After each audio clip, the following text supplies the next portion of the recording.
All right, so welcome. This is the very first time we're doing one of these live sermons. The goal is to do this the second Sabbath, which is Saturday of every month. And so this is the very first one. And so not 100% sure how this is going to work out. I'm just trying to be faithful to what God says to do. And so this going to walk through this, and what we're going to be covering today on with today's message is I'm going to do an introduction into the life of Moses. But before I get into the life of Moses, I wanted to kind of introduce myself a little bit, right? There's a lot of people who know who I am, but not necessarily know why I do a lot of the things I do for God, or how even I became a Christian. And so I wanted to do it in a way that was kind of real, because I don't know how to do all this stuff if I'm not going to be real about it. And so one of the things I found for myself was, for me to become a Christian, at the time period I became a Christian, I was a guy that my number one priority in life was to hang out with my friends, be lazy, and chase as many girls as possible. I had no money at all, and I used to lie a lot. And so I used to get in trouble with my parents on a regular basis, because I would lie for everything. Because they had some crazy rules and I didn't like them. So I would break the rules and lie about why I did. And so I started to, I felt challenged by God to test the Bible out. So my challenge to see if God was real was like, I was like, okay, could I get the same thing with the truth that I get if I told a lie, right? And so that was where I started. And so I did. So I started telling friends the truth. I started telling girls the truth. I started telling my parents the truth when I did the wrong stuff. And I was shocked that the truth worked, which helped me a lot too, because the truth is my memory suck. And so I would forget my lies, have to make up a lie to cover for a lie and all that madness, right? And so I started to see, well, how much of the Bible could be true? And so then I started to see if I could apply more stuff, and would it still work? And the more I got into like applying the Bible to see if this stuff actually works, the more I felt convicted that this book, this book is real. It's real stuff. So I never really liked church much. So I didn't like to go to church. But the thing is, I liked the God I was discovering in the Bible. So I would go to church to kind of learn more about that God. And I said this is going to be me keeping it real, right? So what I found was I didn't really click very well with the people inside churches. I don't know, some people do. Some people, you know what? They go to church and that community is amazing, right? They come alive. They have great friendships, great family. They find love. They do all sorts of things. And for those who have that, I am like, that is awesome. Please keep doing it. But I was always the guy that just never felt comfortable in my own skin when I was at church. I felt like I had to put on a version of myself to connect. Like I couldn't really be who I was. And so I felt like I wasn't meeting God at that real place, because I couldn't really be me when I was there.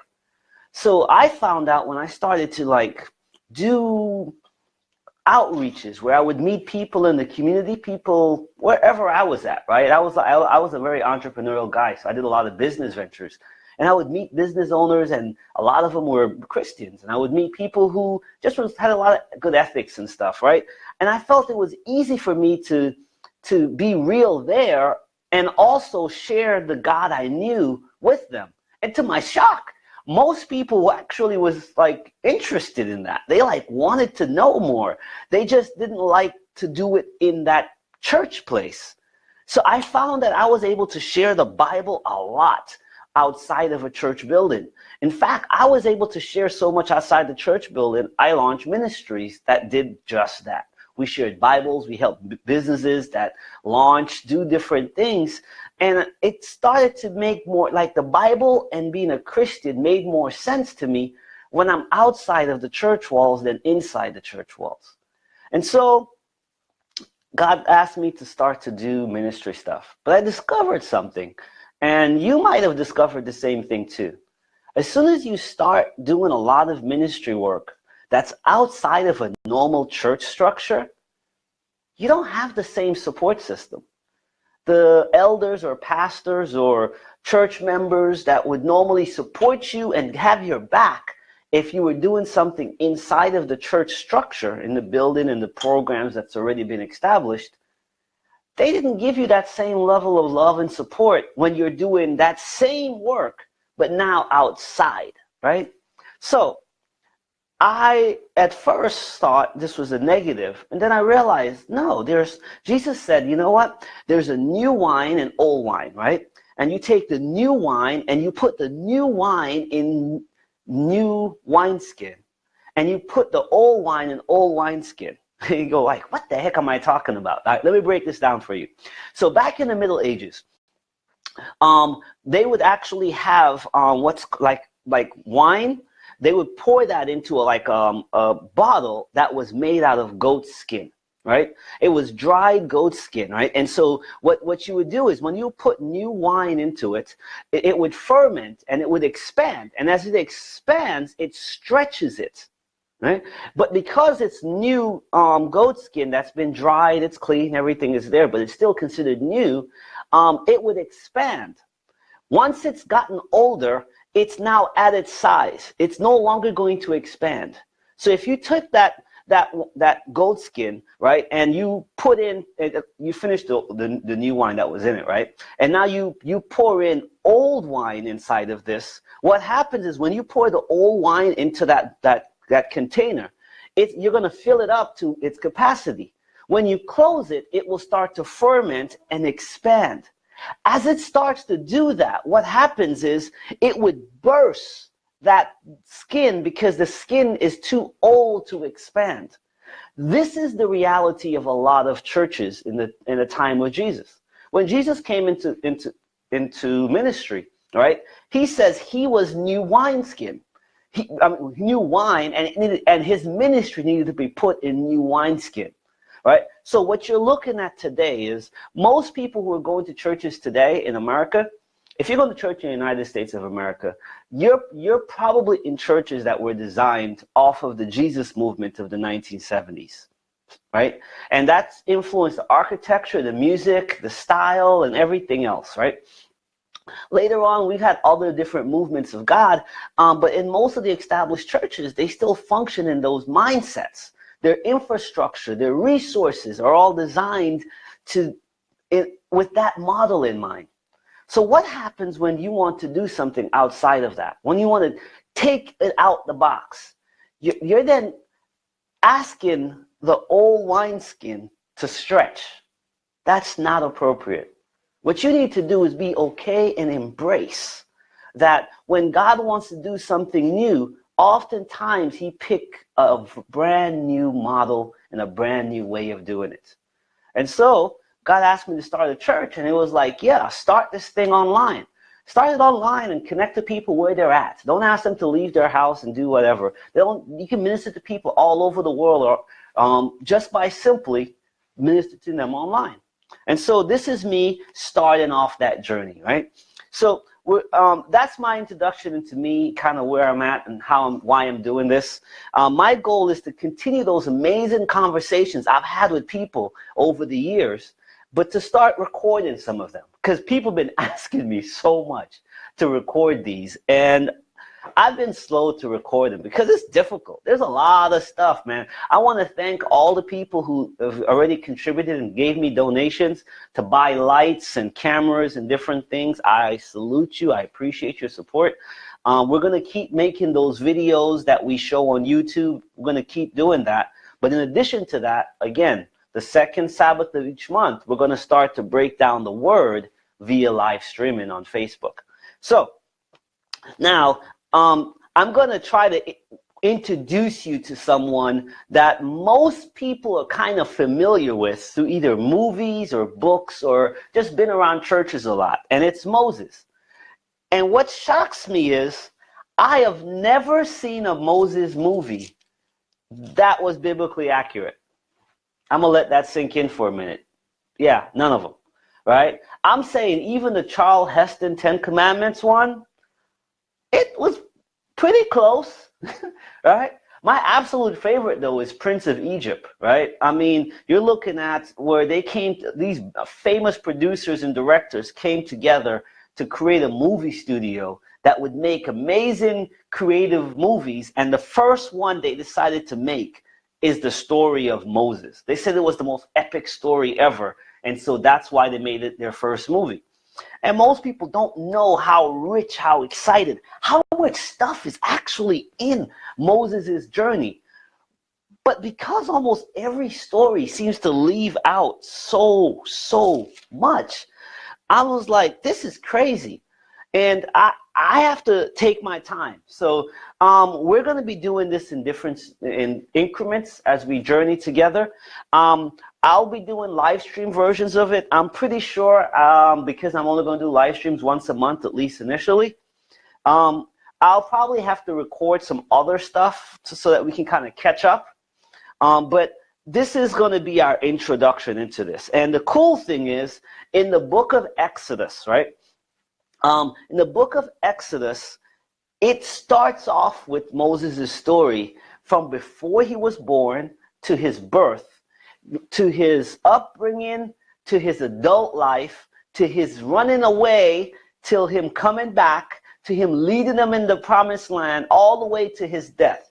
Moses is one of the few characters in the Bible outside of Jesus where we get the richness of his story from birth to death. Most people, we get a small portion of their lives, right?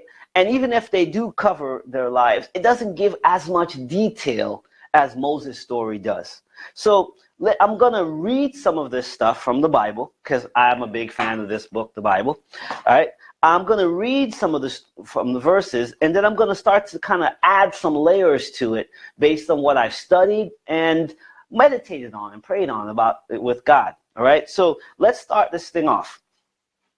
In Exodus chapter 1, verse 1, it says, "These are the names of the sons of Israel, that is Jacob, who moved to Egypt with their father, each with his family. Reuben, 1, Simeon, Levi, Judah, Issachar, Zebulun, Benjamin, Dan, Naphtali, Gad, Asher."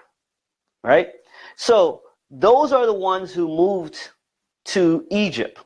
Right? In all, Jacob had 70 descendants in Egypt, including Joseph, who was already there. Right? So basically at this point, right, the children of Israel is 70 people. That's it.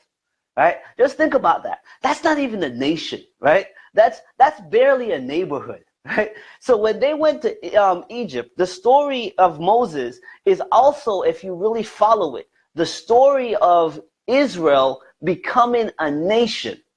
And they actually, if you follow this story, they become a nation not in prosperity, not in good conditions. Their formation of them being a nation actually started off with them in Egypt and being slaves. But we're jumping ahead when we say the slaves part, right? So let's walk this thing through a little bit more, right? It said in verse 6, "In time Joseph and all his brothers died, ending the entire generation." So that's one generation that just passed away, right? And that's the first generation that you would call Israelites, right? Those 70, right? They all passed away. They all died.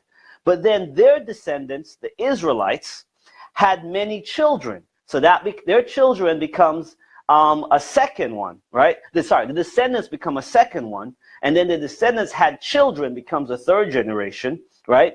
And then it continues on and says, and grandchildren, so that's a fourth generation, right? In fact, they multiplied so greatly that they became extremely powerful and filled the land.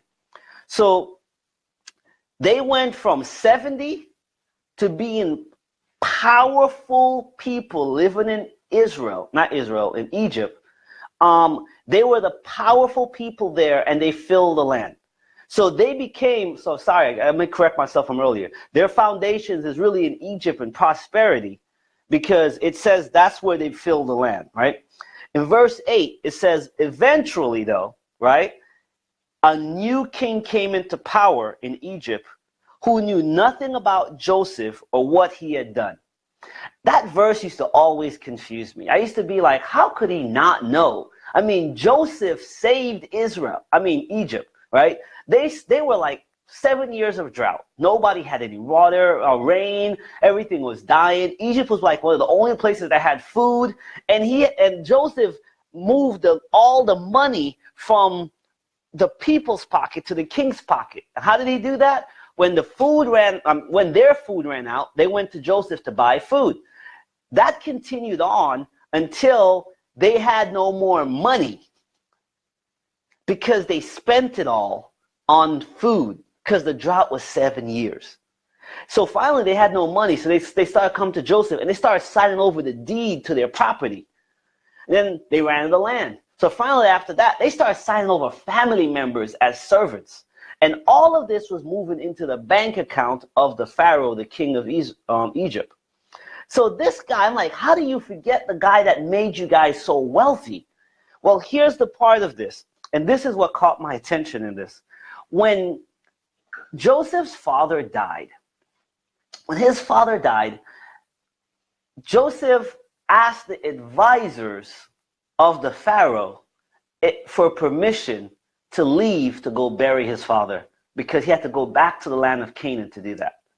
That really shocked me, because what that tells me is that Joseph was handpicked by the Pharaoh to lead them, but his relationship with the Pharaoh wasn't like buddy friends. In fact, the Egyptians despised Hebrews. If you go back into Joseph's story, you'll see that they refused to eat in Joseph's house at the same table with him. So there was an Egyptian table and a Hebrew table, because they despised, though Joseph was the most powerful man, they still despise Hebrews that much. So here are these Hebrews that started off as 70, right? Not even a big community, that just exploded in population. They were moved over into the land of Goshen, fertile, awesome, the best of the best land, and they just exploded. And when they exploded, they kind of took over, and they're everywhere. So many generations later, all this king knows is that the Hebrews are powerful, and he don't remember nothing about Joseph, because the relationship with Joseph was never that close with the kings of Egypt. So let me continue on here, okay? So eventually a new king came to power in Egypt who knew nothing about Joseph or what he had done. He said to his people, this is the king speaking, right? Look, the people of Israel now outnumber us and are stronger than we are. You got to get this. You really, really have to get this. Sometimes people hate on you because you're prospering. That's truth. Sometimes if you're doing something and it starts to take off, instead of people being excited and be like, high five, boom, yeah, that's awesome, right? Sometimes the haters come together and work against you because you're prospering.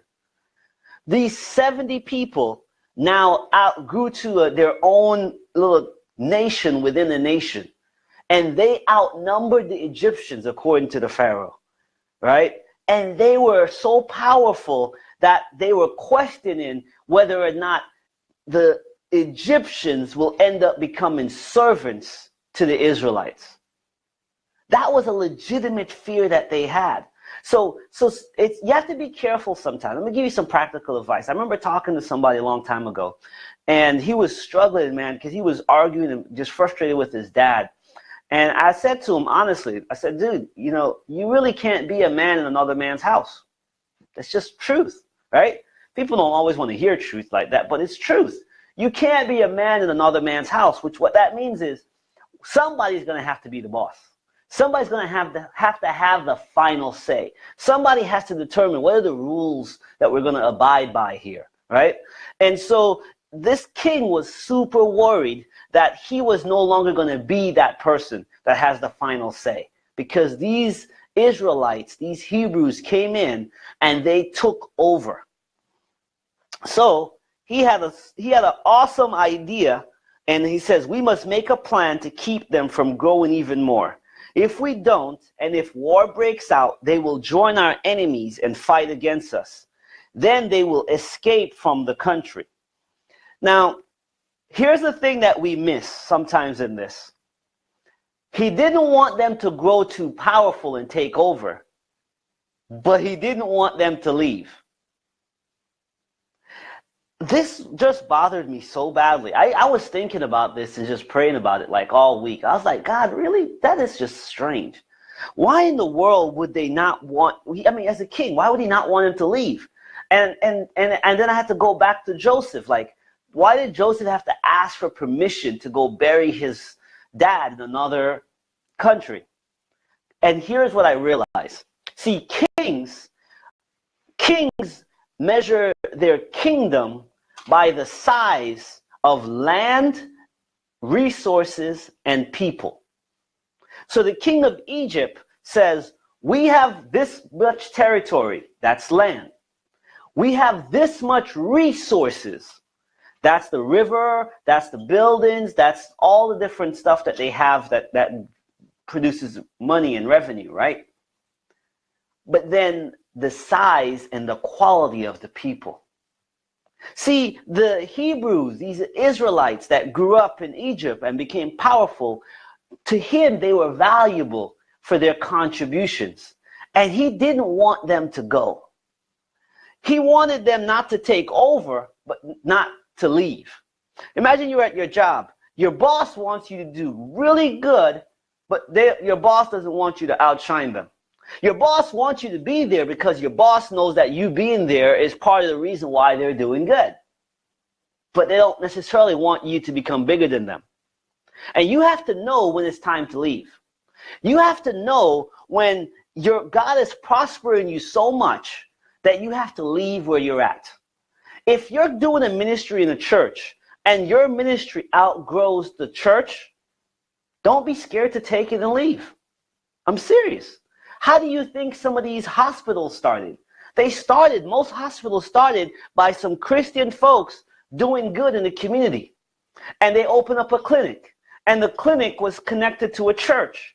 But eventually the needs of the community were being met. But the needs were so big that the clinic became a hospital that was bigger in size, in scope, and in impact than the church. And then it became its own thing. It's okay.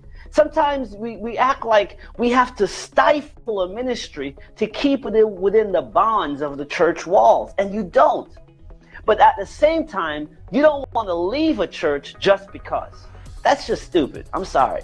Why would you leave when God hasn't sent you? Why would you leave when the resources aren't there? Why would you leave and take everything? That's like an ego trip. So I've seen people do that, where they get just a little bit of success and they're like, oh man, I gotta take the show on the road now. No, I'm not saying that everything you do, you must take it outside of the church. What I'm saying is if God is prospering you and leading you and empowering you and equipping you, and at some point in that journey, you see that God is saying, okay, take it to the road. Don't be scared of that. Now, trust me, not everybody's going to be rah-rah in your corner. And that's okay. Then the real question is God in your corner?